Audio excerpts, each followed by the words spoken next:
કલાકાર શું એટલે ભેંસ ચરવા જાય, એક ચરતી આવે ગાય ચરવા જાય, આવીને દૂધ આપે. કોઈથી કોઈએ સાંભળ્યું છે કે પાડો ધડહરમાં સરવાઈ ગયો ભેંસ હાટું ભારો લેતો આવે?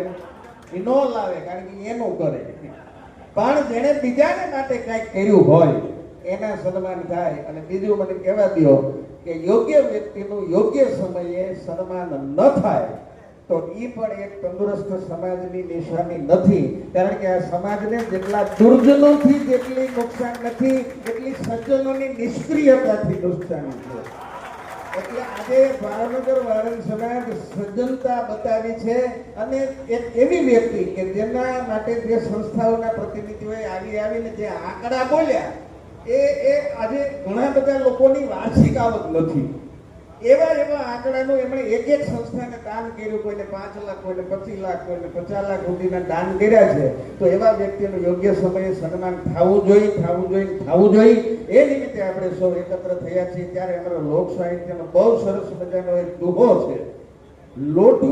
લોખંડ એવી ધાતુ છે કે લોખંડમાંથી સાહેબ કાતરે બને અને એના લોખંડમાંથી સોય પણ બને. પણ કાતરનું કામ છે ને, આપણે બધા તો કાતર હાથે જોડાયેલા છે. એનું કામ કાપવાનું છે, એનું કામ જુદા કરવાનું છે. અને હોયનું કામ છે ને એ ભેગા કરવાનું કામ છે. મનહરભાઈએ ભાવનગરમાં બધાને ભેગા કર્યા. કરવત કાતર અને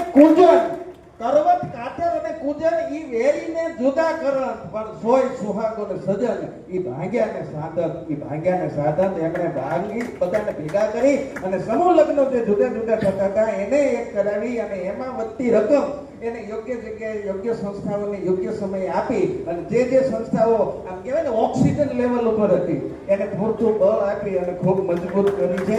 એટલે આજે એનું સન્માન.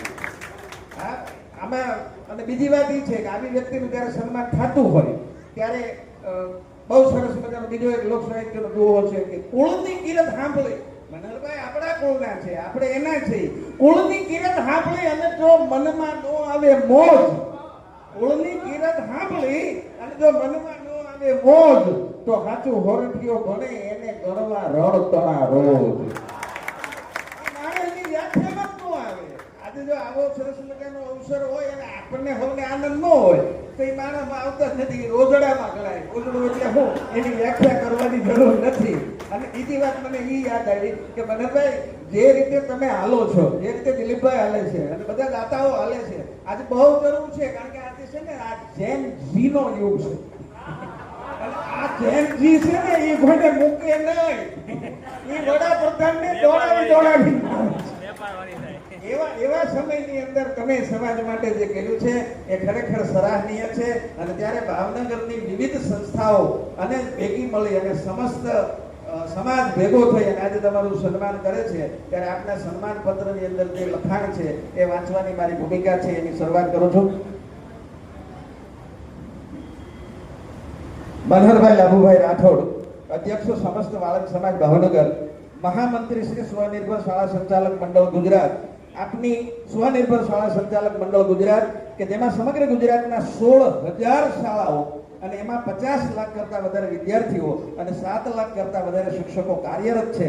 એવા ગુજરાત કક્ષાના ફેડરેશનમાં આપની મહામંત્રી તરીકે નિયુક્તિ થઈ છે. ત્યારે સમગ્ર વાળંદ સમાજ ખૂબ ગૌરવની લાગણી અનુભવે છે. આપનો વર્ષોથી શિક્ષણ ક્ષેત્રે વિશાળકાય પ્રદાન એ સમગ્ર આપણા સમાજ માટે ગૌરવપૂર્ણ છે. આપણી 32 વર્ષ કરતા વધુની શિક્ષણ ક્ષેત્રની યાત્રામાં આપણા સમાજના તથા અન્ય સમાજના ખૂબ જ મોટા વર્ગને તમામ શૈક્ષણિક મદદ કરી અને અનેક વિદ્યાર્થીઓના શ્રેષ્ઠતમ કેરિયરનું ઘડતર આપના દ્વારા થયું છે. ત્યારે આપનું સન્માન કરતા આપણો સમાજ ખૂબ ગૌરવ અનુભવે છે. આપ અત્યારે ભારતીય જનતા પાર્ટી ગુજરાત પ્રદેશ કક્ષાના શિક્ષણ સેલમાં પણ માનવતા મેમ્બર તરીકે કાર્યરત છો. આ ઉપરાંત દિવ્ય ભાસ્કર ગ્રુપ દ્વારા પણ આપનું જ્વેલ્સ ઓફ ભાવનગર તથા દિવ્ય ભાસ્કર એમિનન્સ એવોર્ડથી પણ આપ સન્માનિત છો. આપ વિશ્વની સૌથી મોટી એનજીઓ રોટરી ક્લબમાં પણ પ્રેસિડેન્ટ રહી અને આપના વર્ષમાં સૌથી વધારે એવોર્ડ મેળવી બેસ્ટ પ્રેસિડેન્ટનો એવોર્ડ મેળવેલ છે. ત્યારે આપનું સામાજિક દાયિત્વ પર ગૌરવપૂર્ણ રીતે આપે નિભાવ્યું છે. આપને સન્માન કરતા સમાજ ખૂબ ગૌરવની લાગણી અનુભવે છે. તારીખ 13/9/25 શનિવાર સમસ્ત વાળંદ સમાજ ભાવનગર એની સહયોગી સંસ્થાઓમાં શ્રી વાળંદ જ્ઞાતિ ટ્રસ્ટની વાડી ભરતનગર ભાવનગર, વાળંદ વિદ્યાર્થી ગૃહ ભાવનગર, વાળંદ કન્યા છાત્રાલય ભાવનગર, શ્રી સેન મહારાજ મેડિકલ સહાયક ટ્રસ્ટ ભાવનગર તેમજ ગોહિલવાડ વાળંદ જ્ઞાતિ ભાવનગર, શ્રી વાળંદ મિત્ર મંડળ ભાવનગર, શ્રી વાળંદ સમાજ યુવક શક્તિ Bhavnagar, Shri Bhavnagar hair cutting salon association, Shri Sen Maharaj યુવા ગ્રુપ ભાવનગર, શ્રી મહાદેવ ગ્રુપ વાળંદવાડી ભાવનગર અને શ્રી ગોહિલવાડ યુવા ક્રિકેટ ટીમ ભાવનગર તથા શ્રી ભટ્ટી પરિવાર દેવગણા આ તમામ સંસ્થાઓ દ્વારા આજે આપનું સન્માન કરતા ખૂબ ખૂબ આનંદ અને ખૂબ ખૂબ ગૌરવની લાગણી અનુભવે છે. ખૂબ ખૂબ આભાર. તેથી જેમ કીધું એ પ્રમાણે 16,000 શાળાઓ જે છે એને મહામંત્રી પદ તરીકે એમને જ્યારે ગુજરાતી સ્વીકારે છે ત્યારે આપણે સૌ ગૌરવપૂર્ણ રીતે આજે એમને વધાવીએ છીએ. મિત્રો, એમની શાળાની પણ મુલાકાત લીધી છે. એમનું એક સરળ વ્યક્તિત્વ અને જે સંસ્થા ચલાવે છે સેલ્ફ ફાઇનાન્સ સંસ્થા ચલાવે છે. આપણને સૌને ખબર છે કે આજ ભાવનગર વર્ષો પહેલા હું માનું તે હું હોસ્ટેલની સગવડ ભાવનગરમાં તમારા બે હોસ્ટેલમાં ભણેલા છે. તો મારી પાસે એ સમયે એમને ડોનેશન માટે કીધું કે હું આ સંસ્થામાં ભણેલો છું, અહીંથી ભણીને હું એન્જિનિયર થયો છું. આ ઘણા બધા એન્જિનિયરો આ ભાવનગરે પેદા કરેલા છે. અને પહેલા આરોગ્ય અને શિક્ષણની સેવા ગણાતી હતી. તે સમાજ છે એ આરોગ્યને શિક્ષણની સેવા તરીકે ઓળખતો હતો.